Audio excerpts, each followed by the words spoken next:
Doctor Zakir, রোজা অবস্থায় একজন লোকই রক্ত গ্রহণ করতে পারে অথবা কোনো ইনজেকশন নিতে পারে যেটাতে তার শরীর পুষ্টি গ্রহণ করবে?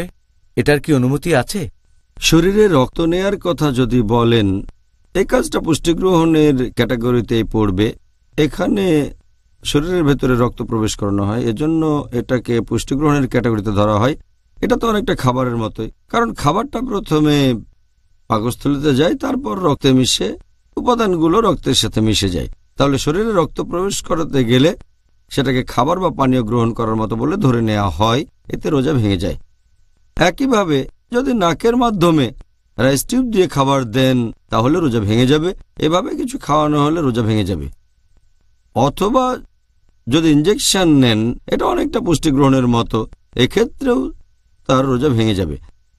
এমনকি কিডনি ডায়ালিসিস, এ ব্যাপারে আগে বলেছি যে আপনি কিডনি থেকে রক্ত নিলেন, সেটা বিশুদ্ধ করে তাতে বিভিন্ন উপাদান মেশালেন, তারপর রক্ত শরীরে প্রবেশ করালেন, এমন হলেও রোজা ভেঙে যাবে।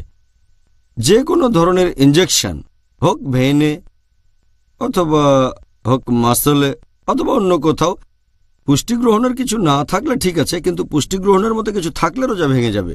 যদি এটা শুধু চিকিৎসার জন্য হয়, পুষ্টি গ্রহণ না হয়, তাহলে তার রোজাটা ভাঙবে না, সে তখন রোজা রাখতে পারবে। আমি শিওর এই উত্তর দেওয়ার সময় আপনি শরীরের ডাক্তারি আর আত্মার ডাক্তারি এই দুই অভিজ্ঞতাকেই ভালোভাবে কাজে লাগিয়েছেন।